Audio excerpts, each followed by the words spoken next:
한번 따라해 볼까요? 눈을 따라 살면. 네. 이번 주 제가 무서운 맘카페에다가 교회를 좀 홍보하려고 욕먹을 각오를 하고 백혈병에서 졸업했다는 그 소식의 글을 올렸습니다.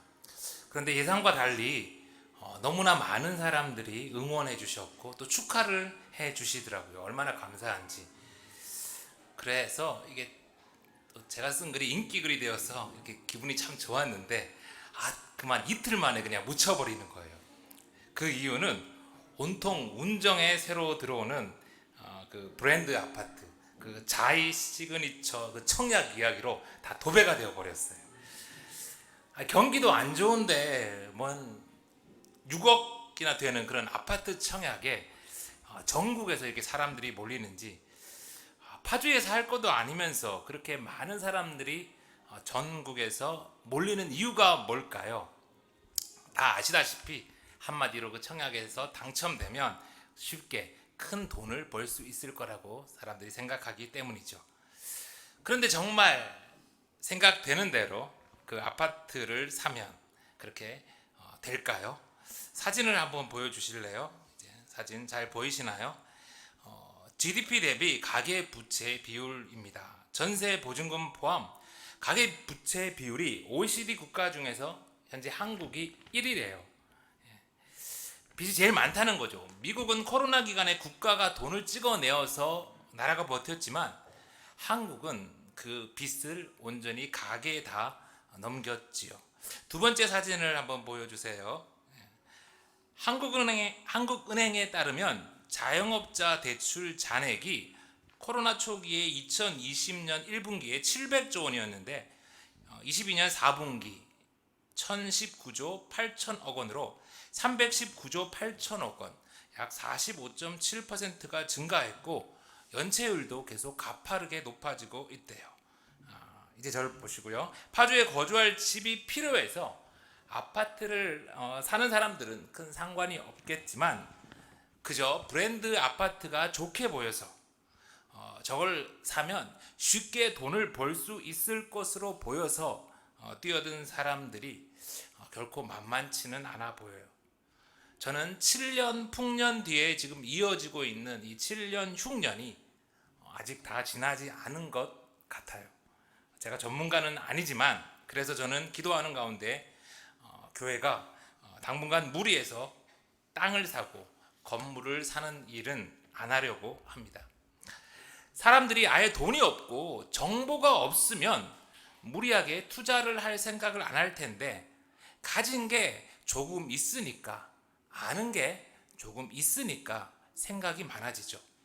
지금 제가 재테크나 투자가 나쁘다는 말을 하는 게 아닙니다. 종종 우리는요, 우리가 가진 것과 우리가 당장 눈앞에 펼쳐진 그 보이는 것 때문에 정작 보아야 할 것을 보지 못하는 일이 일어난다는 거예요. 민수기 32장 1절 오늘 말씀을 우리 다시 한번 들어볼게요. 르우벤 자손과 갓 자손은 심히 많은 가축대를 가졌더라.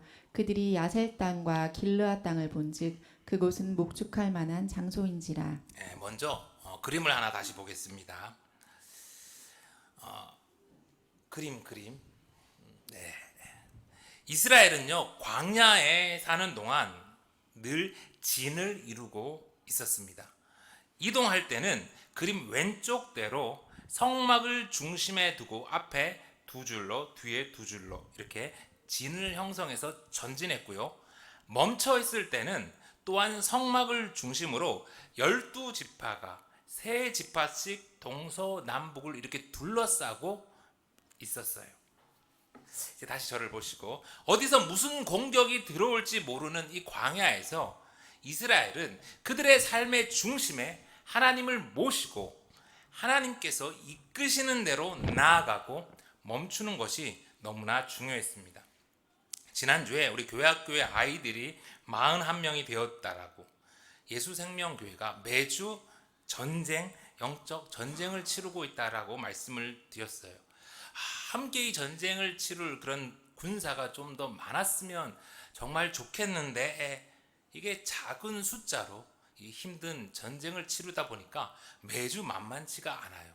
오전 10시가 되면 한쪽에서는 그로잉이 4그룹이 진행되고, 또 한쪽에서는 청소년부 예배가 진행되고, 주방에서는 또 60인분 식사 준비를 하시고, 또 한쪽에서는 찬양팀이 또 예배를 준비하고 있고, 또 몇 분들은 또 중보기도를 하고 있고, 노는 사람이 저밖에 없어요.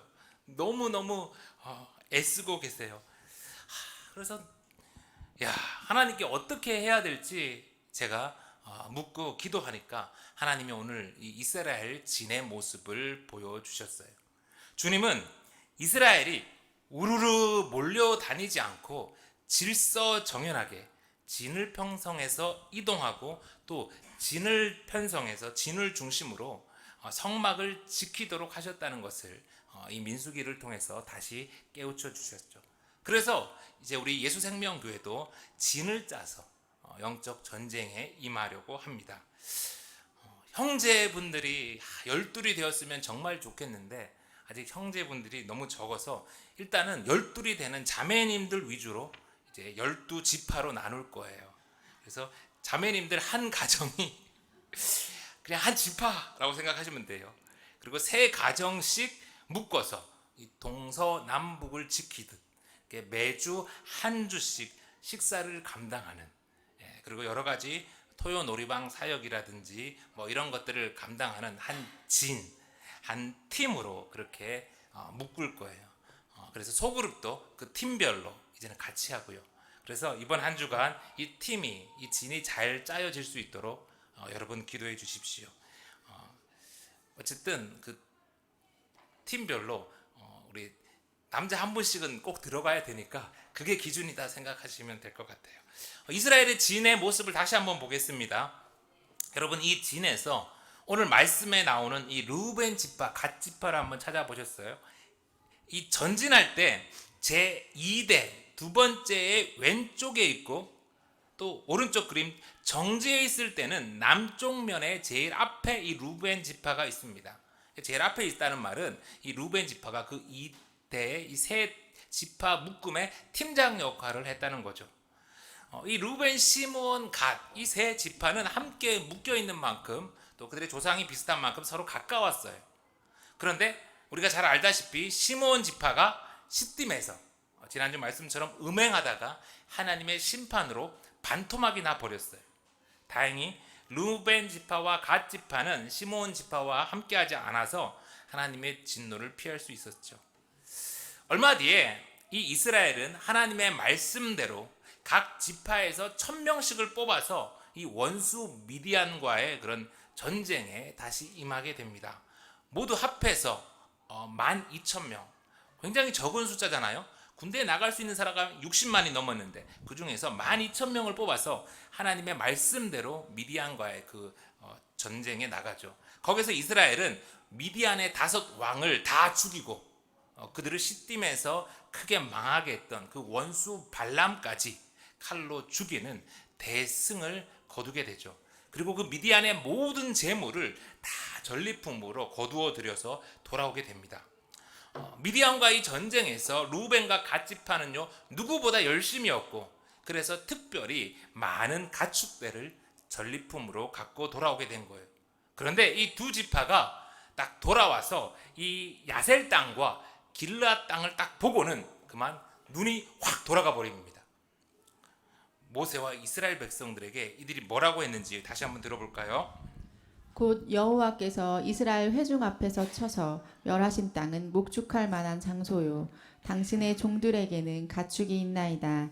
또 이르되 우리가 만일 당신에게 은혜를 입었으면 이 땅을 당신의 종들에게 그들의 소유로 주시고 우리에게 요단강을 건너지 않게 하소서.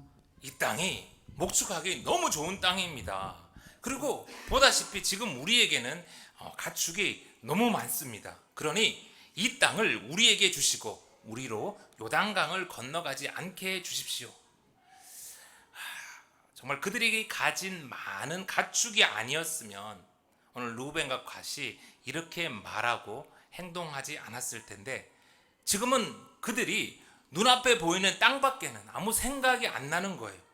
자기들이 가진 이 많은 가축과 이것들을 불릴 수 있는 이 좋은 땅이 머릿속에 꽉 차 있으니까 지금 자기들이 무슨 말을 하고 있는지도 모르고 있어요. 그들의 이 망발에 모세가 뭐라고 답을 합니까? 6절 말씀입니다.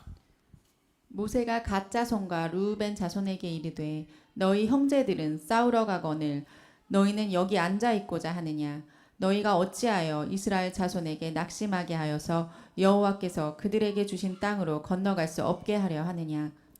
조금 속된 말이지만 모세의 심정을 잘 표현하기 위해 모세가 완전 빡쳤어요. 얼마나 화가 났는지 이스라엘이 40년 동안 광야에서 헤매다가 죽게 된 그 원인이 된 이스라엘에게서는 정말 꺼내기도 생각하기도 싫은 가나안 정탐 사건, 그 가데스 바네아에서 있었던 그 일을 다시 꺼내 이야기하는 거예요. 지금 너희들은 그 정탐꾼들처럼 다른 이들까지 낙심하게 해서 온 이스라엘을 하나님이 약속한 가나안 땅에 나아가지 못하게 하고 있다. 갈렙과 여호수아를 제외한 다른 모두가 지난 40년 동안 광야에서 하나님의 심판으로 다 죽어가는 것을 보고도 또 이러느냐? 모세가 얼마나 화가 났는지 전쟁에 나와서 싸우고 이긴 그들에게 이렇게 말합니다. 14절 보라 너희는 너희의 조상의 대를 이어 일어난 죄인의 무리로서 이스라엘을 향하신 여호와의 노를 더욱 심하게 하는도다. 승리와 그 전리품 때문에 그리고 눈앞에 보이는 이 풍성한 땅 때문에 한껏 기분이 들떴던 이 르우벤과 갓 지파는 순식간에 온 이스라엘을 죽음으로 몰아넣는 죄인의 무리가 되어버렸습니다. 그들이 가진 이 심이 많은 가축과 작은 승리가 지파 전체에게 독이 되어버린 거죠. 성도 여러분, 우리도 그렇습니다. 때로는 작은 성공이 우리에게 생긴 작은 여유가 우리의 눈을 멀게 합니다. 지금 돌아보니 21년 9월이 한국 부동산의 역사적 고점이었대요. 그런데 그때 부동산이 고점이라고 말하던 주의를 주던 사람이 얼마나 되었습니까? 많은 경고 신호가 들렸음에도 그 승리에 도취된 사람들은 더 큰 이익을 얻고 싶어서 멈추지를 못했고 또 그들을 부러워하면서 뒤늦게 불나방처럼 뛰어든 사람들은 지난 2년간 얼마나 많은 고생을 했습니까? 저도 교회 근처로 이사를 좀 오고 싶은데 무리하게 갭 투자를 한 저희 집 주인이 전세금을 돌려주지 않아서 지금 하염없이 기다리고 있어요. 여러분, 여유가 있을 때 다윗이 한눈만 팔지 않았다면 다윗의 가문은 그리고 다윗의 그 자녀들은 얼마나 대대손손 행복하고 좋았겠어요. 여유가 있을 때 이 시므온 지파가 시딤에서 한눈을 팔지 않았더라면 얼마나 그 지파가 좋았겠습니까? 사랑하는 성도 여러분, 작은 여유가 우리의 눈을 멀지 않게 하도록 여유가 작은 여우가 되어서 우리의 가정을 파괴하지 못하도록 우리의 눈과 우리의 마음을 잘 지킬 수 있기를 바랍니다. 다행히 이 르우벤과 갓 지파는요, 모세의 불같은 진노를 듣고서야 겨우 정신을 차립니다. 얼마나 다행인지 말을 듣고서 정신 못 차리는 사람들이 얼마나 많은데요. 16절부터 한번 계속 다시 들어볼게요. 그들이 모세에게 가까이 나와 이르되 우리가 이곳에 우리 가축을 위하여 우리를 짓고 우리 어린 아이들을 위하여 성읍을 건축하고 이 땅에 원주민이 있으므로 우리 어린 아이들을 그 견고한 성읍에 거주하게 한 후에 르우벤과 갓 지파가 이제 새로운 대안을 내어놓습니다.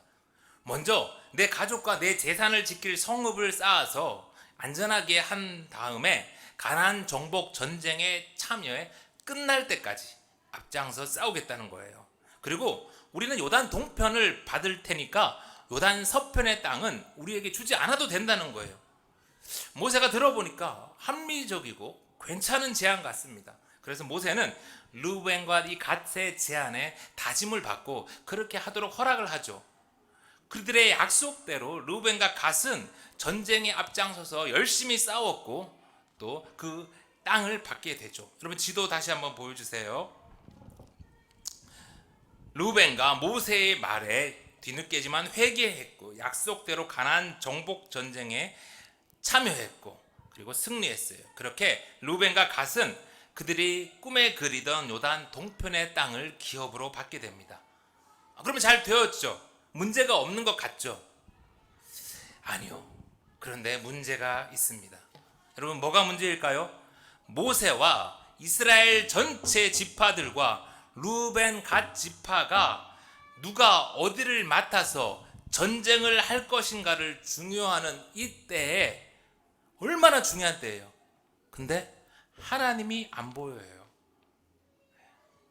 물론 루벤과 갓 지파의 말도 안 되는 요구에 지도자 모세가 잘 대처를 했어요. 그리고 루벤과 갓이 다시 회개하고 합리적으로 보이는 제안을 내밀었고 모세와 이스라엘에게 수용이 되었어요. 그러나 그건 어디까지나 인간 모세와 인간들의 판단이었을 뿐, 여러분 오늘 이 모세가 한 처방이 과연 하나님의 뜻이었을까요? 아니라는 거예요. 하나님이 이스라엘에게서 가라고 정복하라고 한 땅은, 하나님이 약속한 땅은 목축하기 좋은 요단 동편이 아니라 요단 서편의 땅이었어요. 그곳은 땅도 좋고 영 보기에도 나빠 보였지만 하나님은 이 요단 서편을 주시기 위해 이스라엘을 출애굽시켰고 오늘까지 인도하신 거예요. 그런데 안타깝게 루벤과 갓 지파는 하나님 말씀이 아니라 자기들 눈에 좋아 보이는 요단 동편을 선택합니다.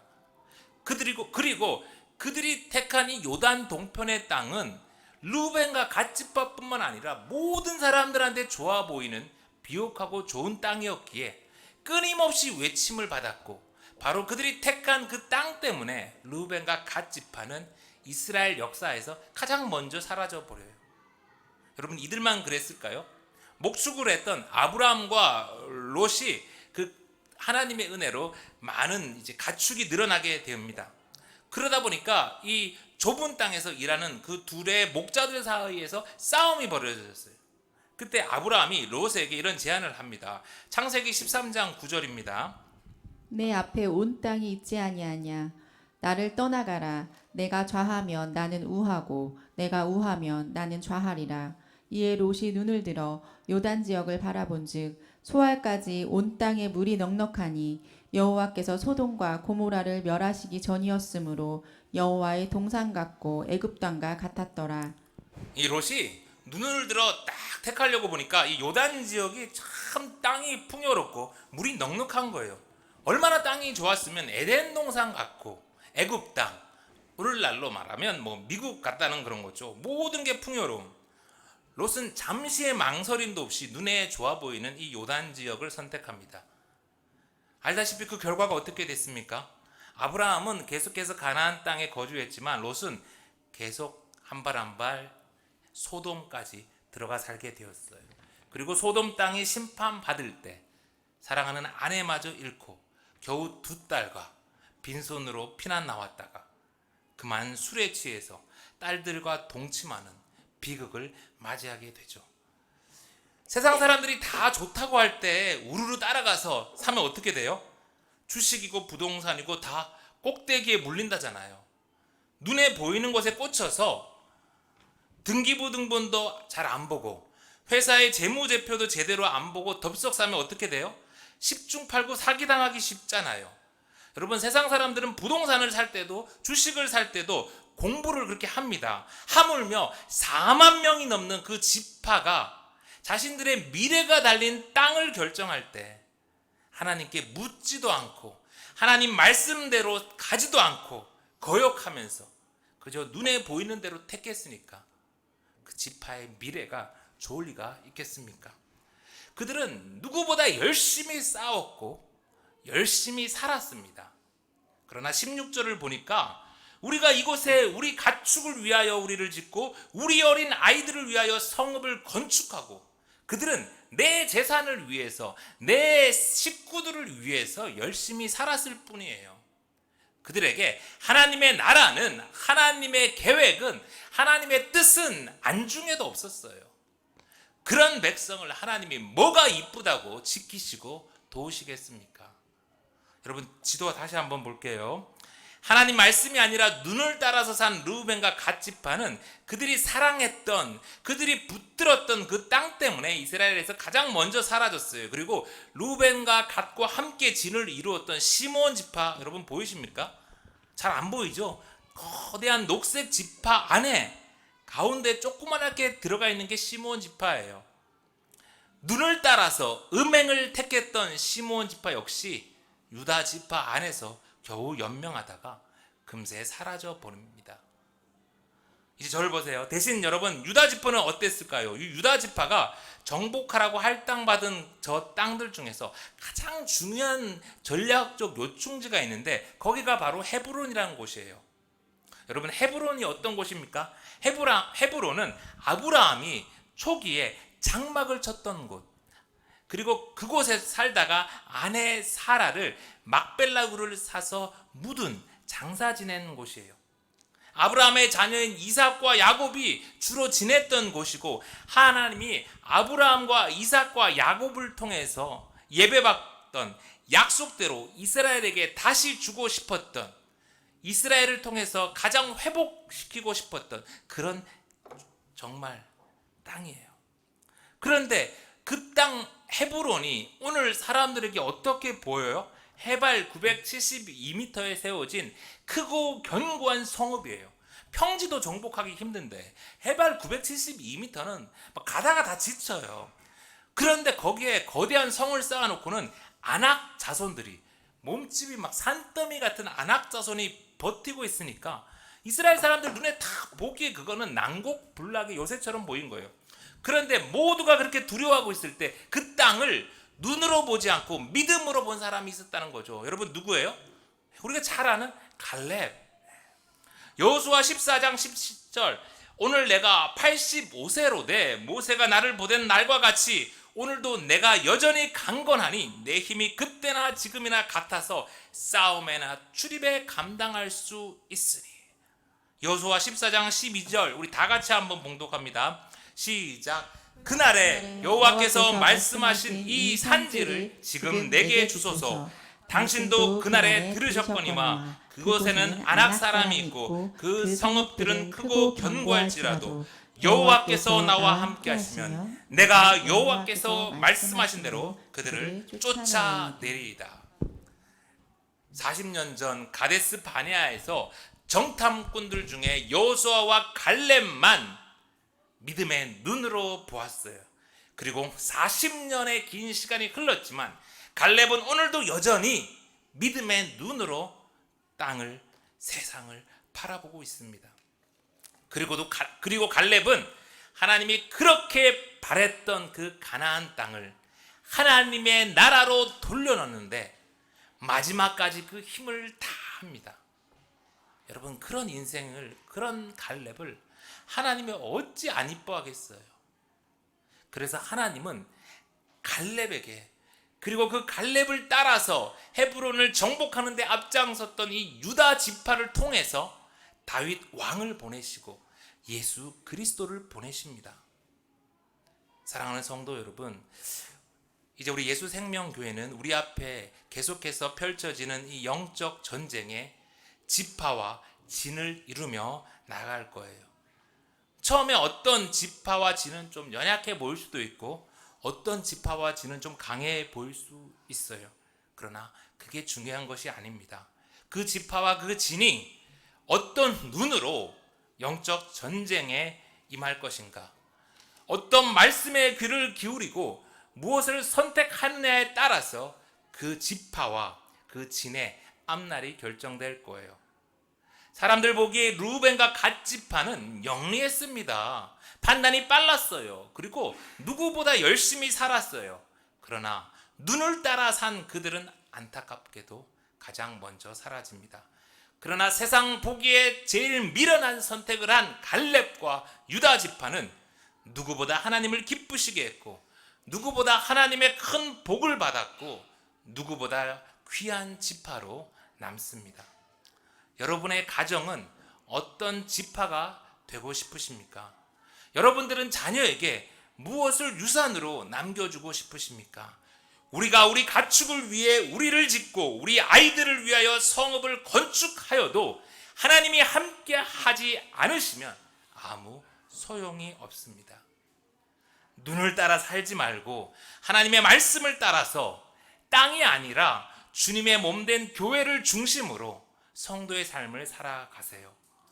부디 예수생명교회에는 죄인의 무리라 심판받는 어리석은 가정들이 하나도 없길, 갈렙과 같이 하나님의 마음을 시원케 하는 믿음의 가정들이 다 되시기를 간절히 소망합니다.